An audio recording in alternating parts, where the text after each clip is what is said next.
Hello दोस्तों, मैं Awadhesh Kumar Mokama classes में आपका स्वागत करता हूं। आशा करता हूं आप सभी लोग स्वस्थ होंगे, मस्त होंगे।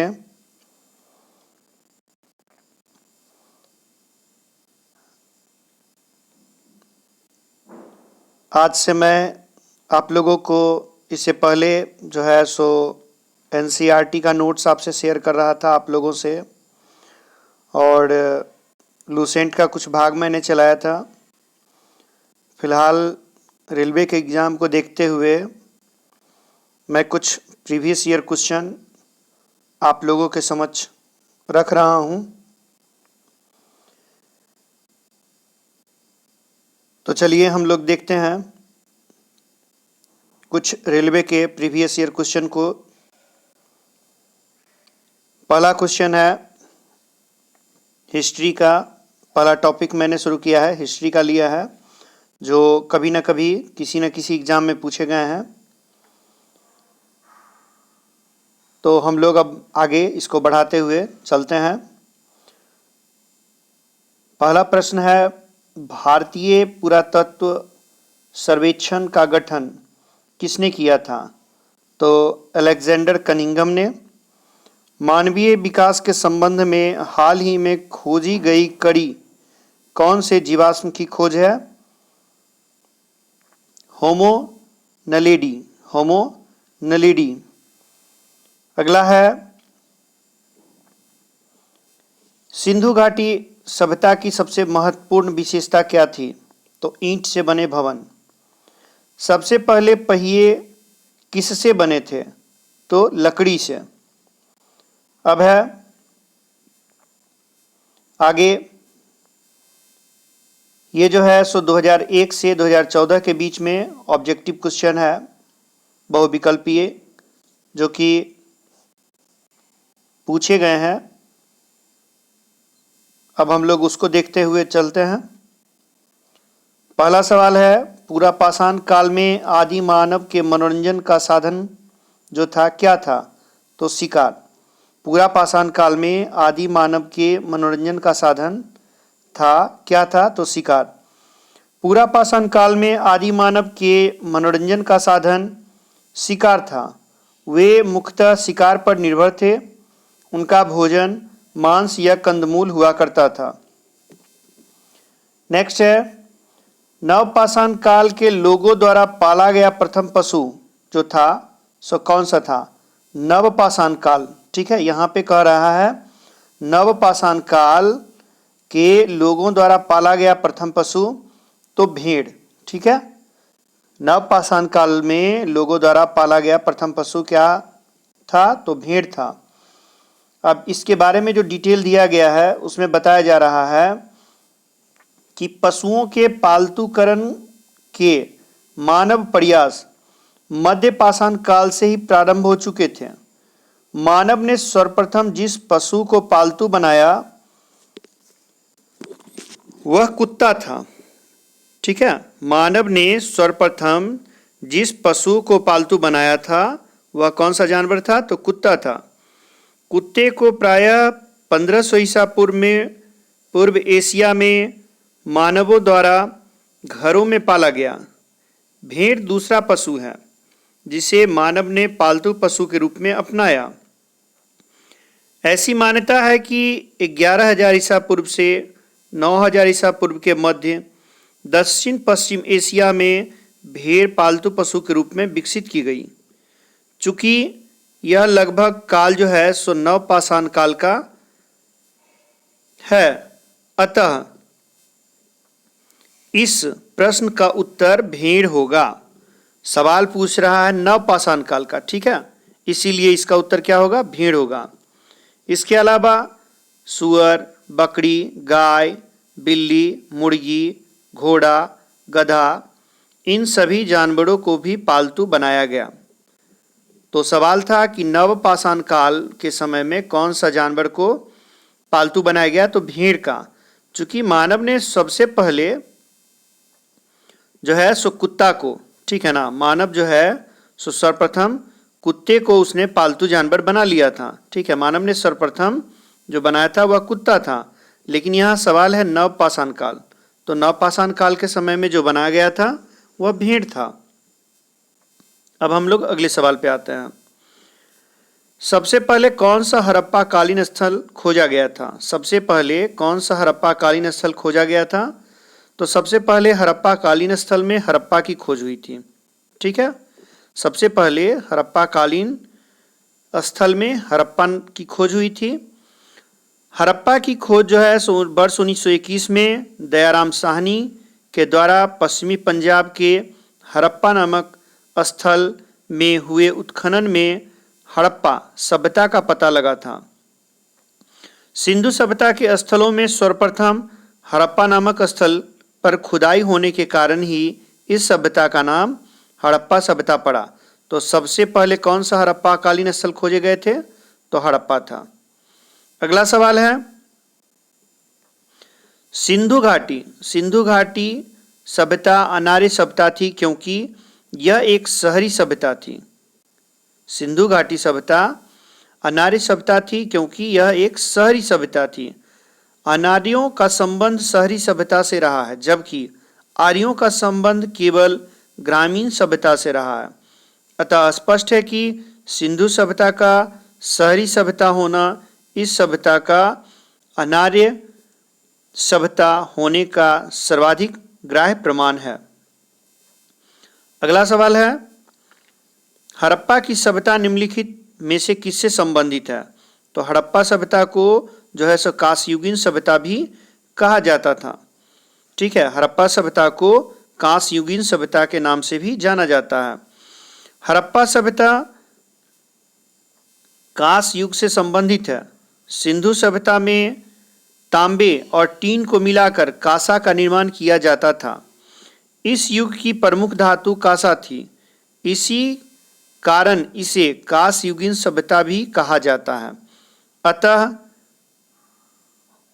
वस्तुतः यह ताम्रपाषाण कालीन नगरीय सभ्यता थी। ठीक है, तो हड़प्पावासी जो है सो कांसा का निर्माण करना जानते थे। तांबा और टीन को मिला करके जो है सो हड़प्पा वासी लोग कांसा का निर्माण किए थे, जिसे कांस्ययुगीन सभ्यता, जिसके कारण कांस्ययुगीन सभ्यता भी इसे कहा गया है। और यह जो है सो वस्तुतः ताम्रपाषाण कालीन नगरीय सभ्यता थी।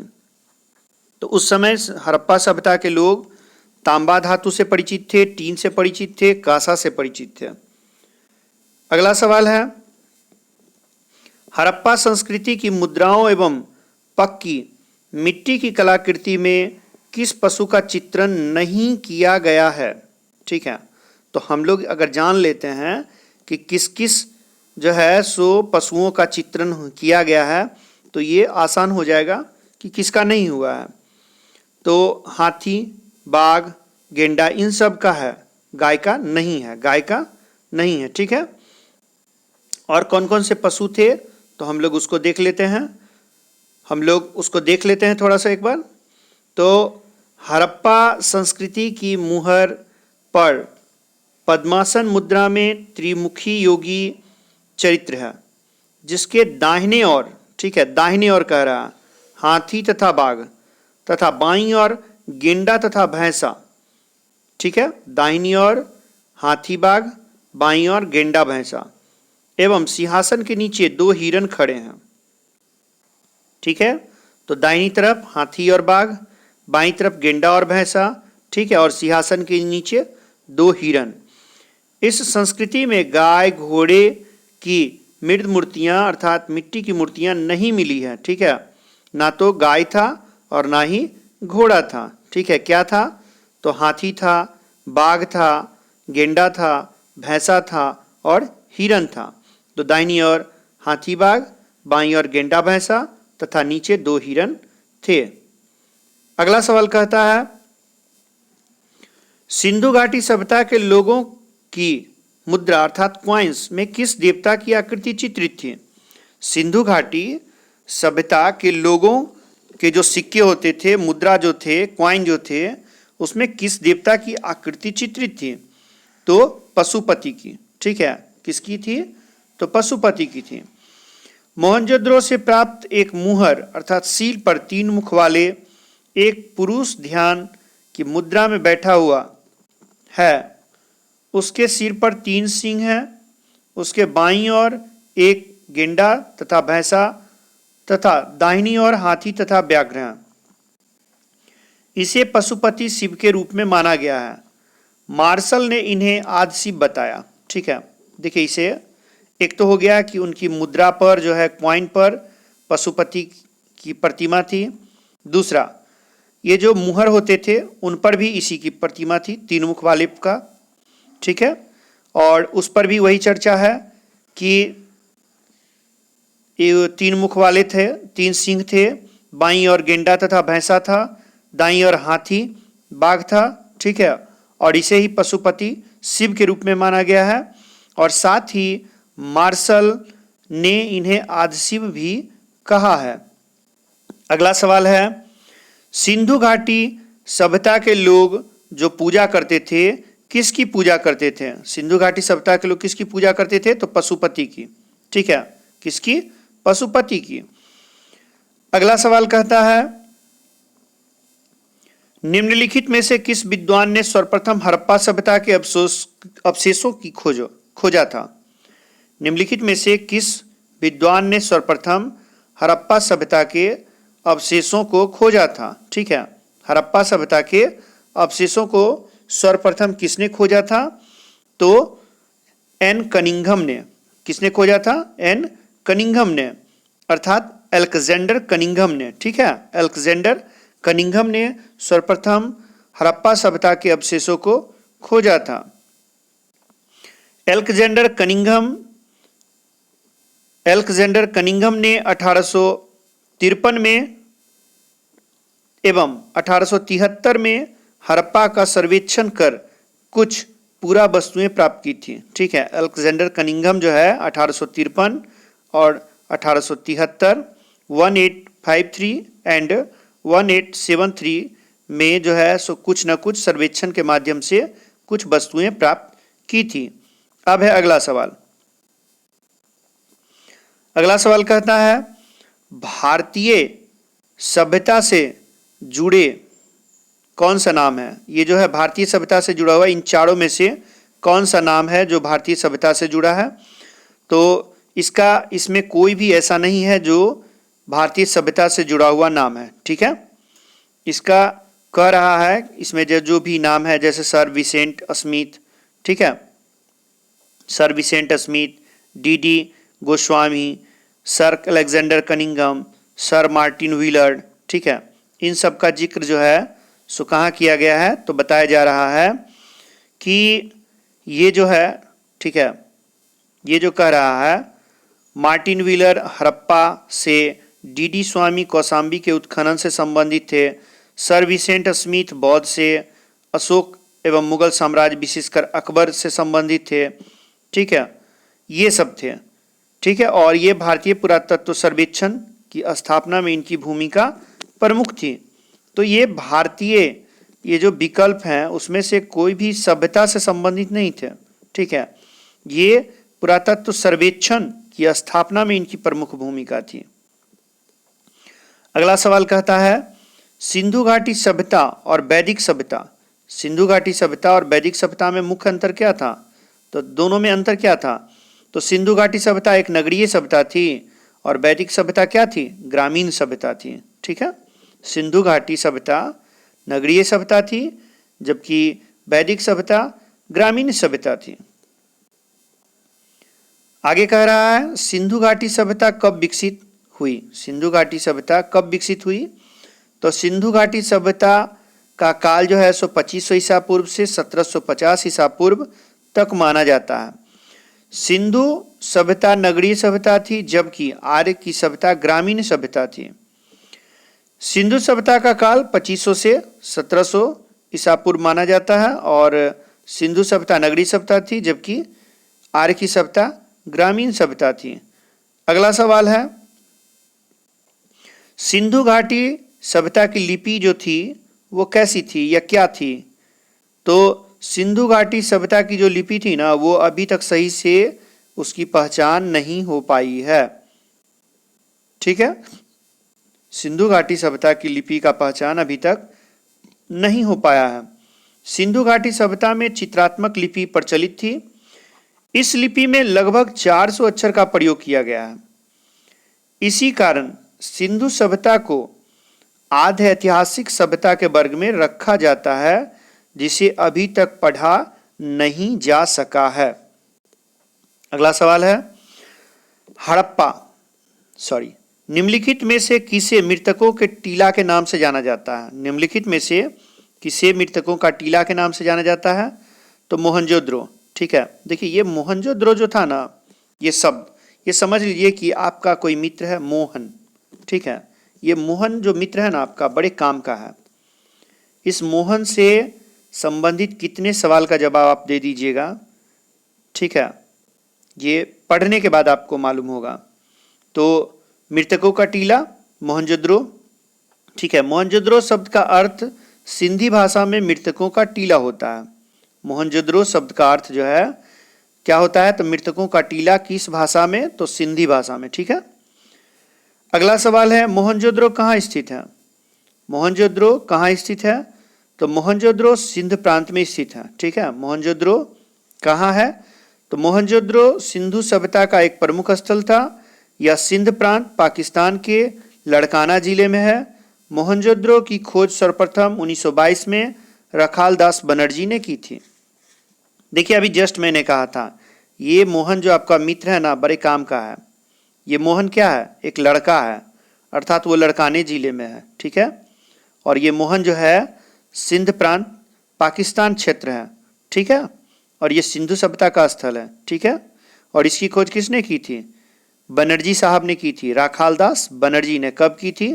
तो 1922 में की थी। चलिए अगला सवाल अब है, हड़प्पाकालीन सभ्यता का विशाल कोठार कहाँ मिला? तो विशाल कोठार से यहाँ क्या है आशय?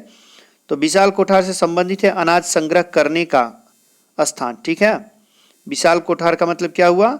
अनाज संग्रह करने का स्थान। तो ये भी मोहनजोदड़ो है। अभी देखिए फिर मोहनजोदड़ो आ गया। ठीक है, तो ये मोहन आपका मित्र जो है बहुत काम का चीज है। ठीक है, देखते जाइए अभी मोहन के पास क्या क्या मिलता है। तो विशाल कोठार कहिए या अनाज संग्रह करने का स्थान कहिए, कहाँ है? तो मोहनजोदड़ो में। ठीक है, आगे कहता है सिंधु सभ्यता का बृहद स्नानागार। देखिए अब आ गया बृहद स्नानागार। ये भी कहाँ है? तो ये भी मोहनजोदड़ो में है। ठीक है, बृहद स्नानागार कहाँ है? मोहनजोदड़ो में। बस खाली ध्यान से सुनते जाइए। ये मोहन आपका मित्र बड़े ही काम का है। ठीक है, ये मोहन आपका मित्र बड़े ही काम का है। तो सिंधु सभ्यता का बृहद स्नानागार जो है सो मोहनजोदड़ो में मिला। मोहनजोदड़ो का सर्वाधिक उल्लेखनीय स्मारक है बृहद स्नानागार। ठीक है, और इसी स्नानागार को जो है सो मार्टिन व्हीलर ने अन्नागार बताया। ठीक है, ध्यान से देख लीजिए और समझ लीजिए, ये जो बृहद स्नानागार है इसी को मार्टिन व्हीलर ने क्या बताया? अन्नागार बताया। ठीक है, अगला सवाल है,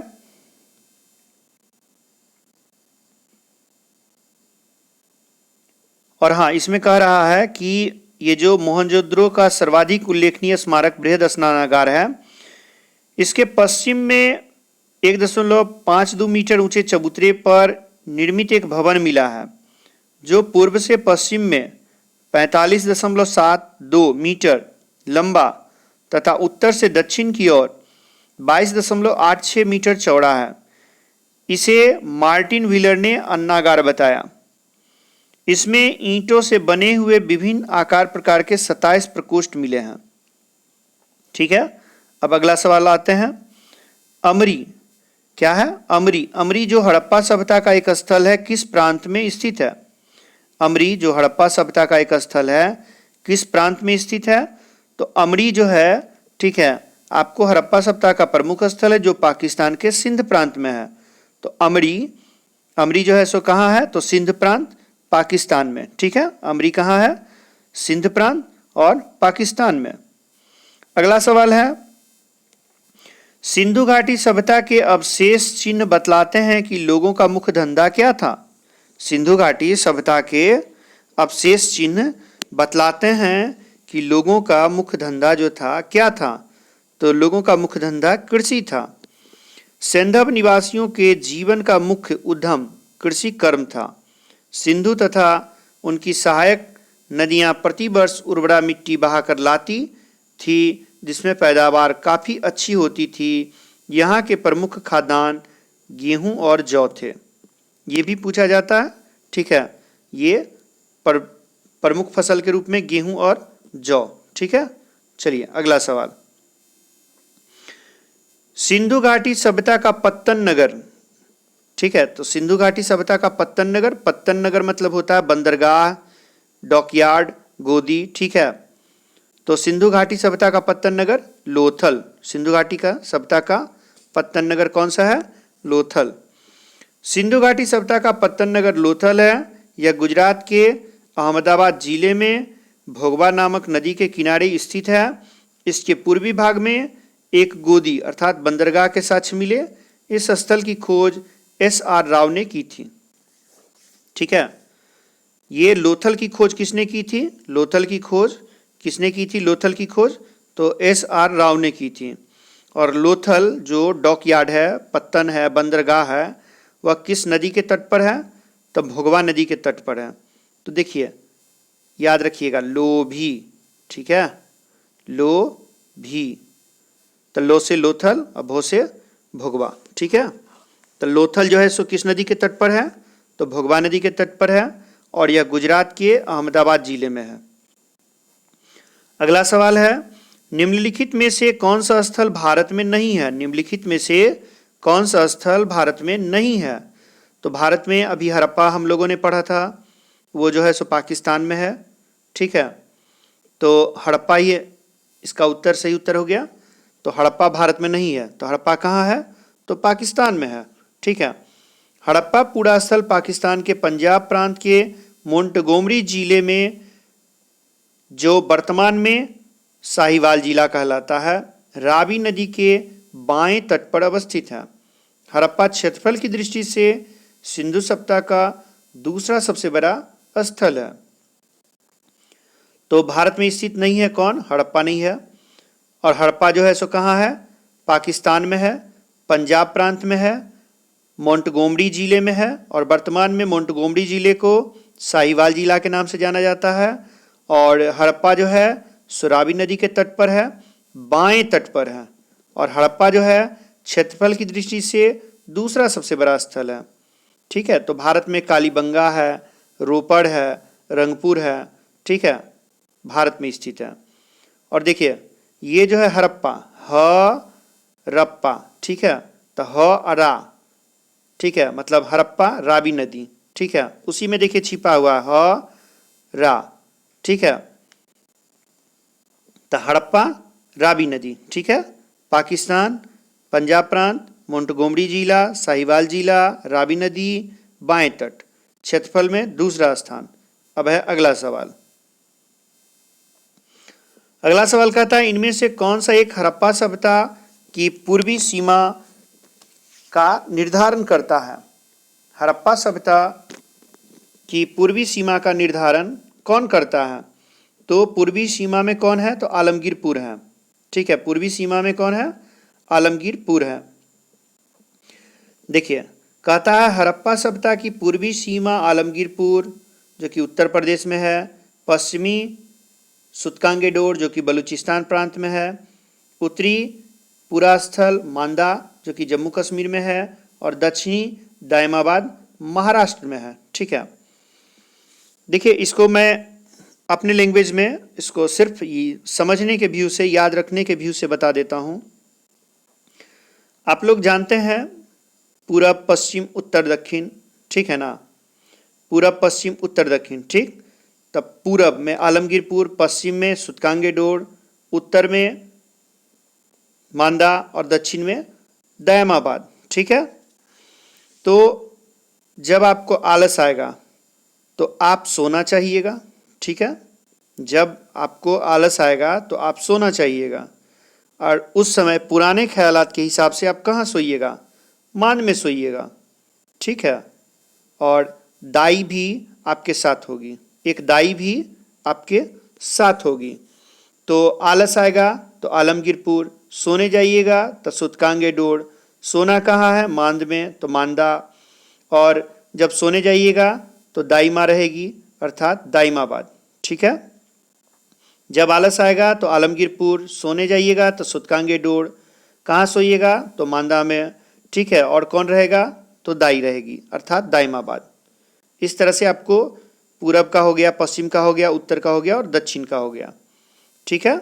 जब वो याद हो जाएगा तो जगह का नाम खुद ब खुद याद हो जाएगा आपको। चलिए अगला सवाल है, हड़प्पा सभ्यता का कौन सा स्थान भारत में नहीं है। हड़प्पा सभ्यता का कौन सा स्थान भारत में नहीं है, ये कौन सा ऐसा स्थल है जो भारत में नहीं है इन चारों में से। तो इसमें कह रहा है बालाकोट, ठीक है। बालाकोट जो है सो भारत में नहीं है, अर्थात मांडा अभी जस्ट पढ़े जम्मू कश्मीर ये भारत में है, सुरकोतदा भारत में है, हुलास भारत में है, तो भारत में नहीं है बालाकोट। बालाकोट नामक हड़प्पा सभ्यता का पूरा स्थल वर्तमान पाकिस्तान के दक्षिणी भाग में अरब सागर के किनारे और मोहनजोदड़ो से दक्षिण पश्चिम दिशा में स्थित है। यह बंदरगाह नगर था, ठीक है।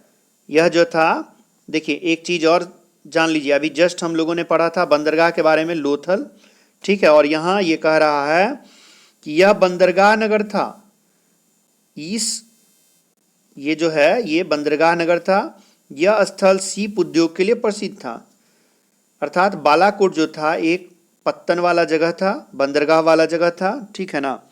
और यह जो है सीप उद्योग के लिए प्रसिद्ध था। और यह जो है सो बालाकोट आपको अरब सागर के किनारे पाकिस्तान के दक्षिणी भाग में, जो कि मोहनजोदड़ो के दक्षिणी पश्चिमी इस दिशा में स्थित था, ठीक है।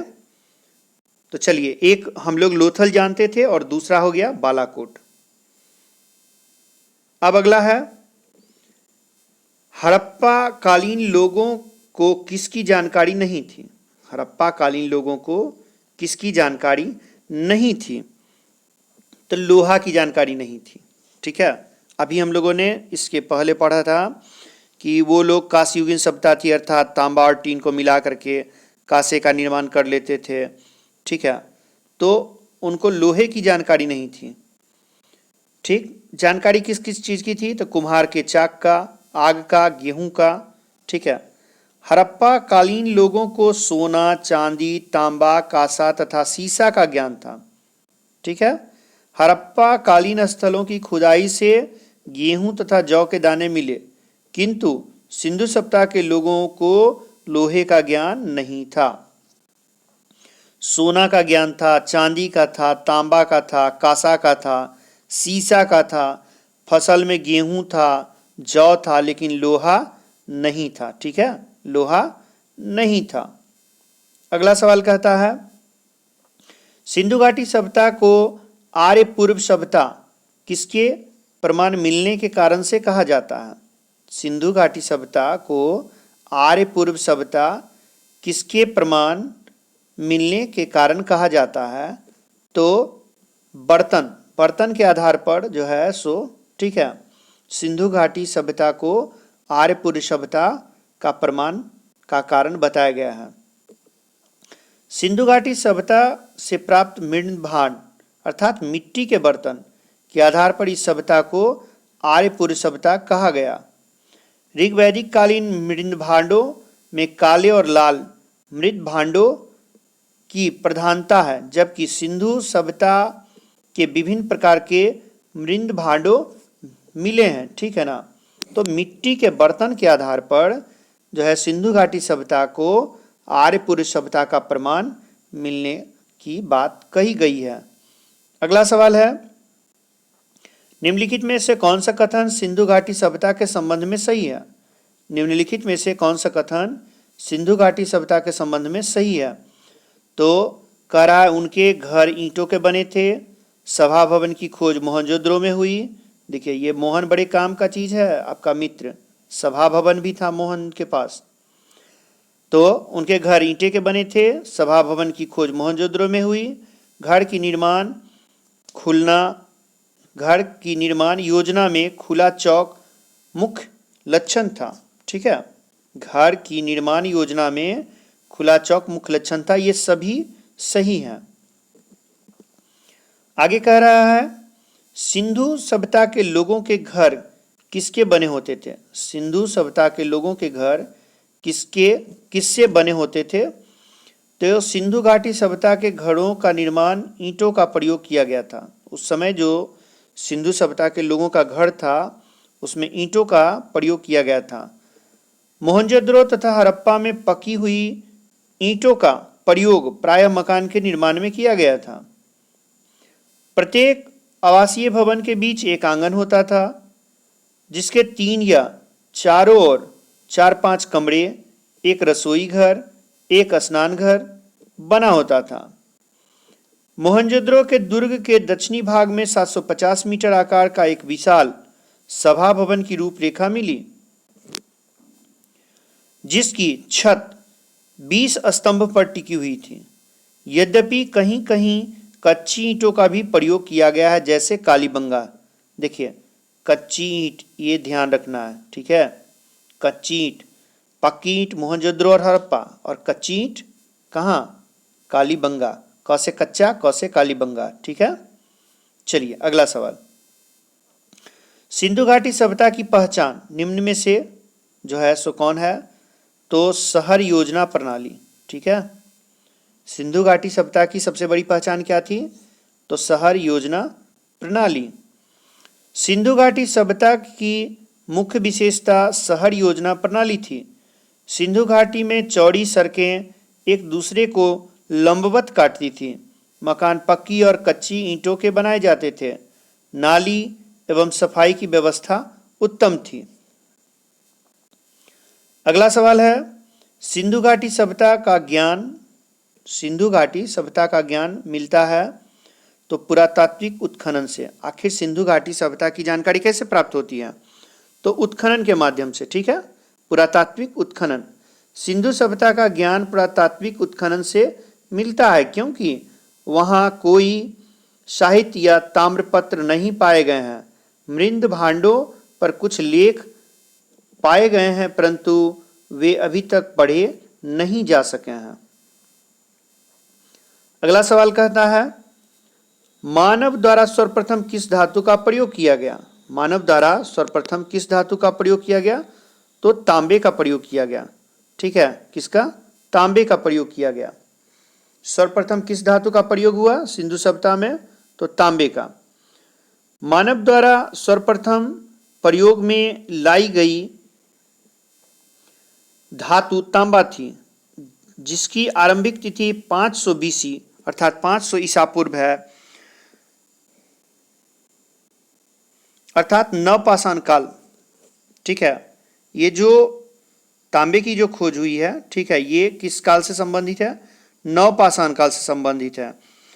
और तांबे का जो उपयोग था, ठीक है, ये आरंभिक तिथि उत्तरी इराक में 8700 BC के समय का है। तो मानव ने सर्वप्रथम किस धातु का प्रयोग किया। तो तांबे का। और ये तांबा जो है सो किस काल से संबंधित है, नवपाषाण काल से संबंधित है।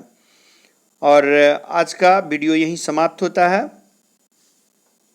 फिर हम लोग मिलते हैं इसी तरह से अगले वीडियो में। रेलवे का जहाँ तक प्रयास हो सके मैं जितना भी प्रीवियस ईयर क्वेश्चन मेरे पास है मैं आप लोगों से सारा शेयर करता जाऊंगा। और अगर आपको ये वीडियो अगर अच्छा लगे तो अपने दोस्तों से शेयर कीजिएगा और मुकामा क्लासेस को लाइक और सब्सक्राइब कर दीजिएगा। ठीक है, फिर हम लोग मिलते हैं अगले वीडियो के साथ। तब तक के लिए जय हिंद।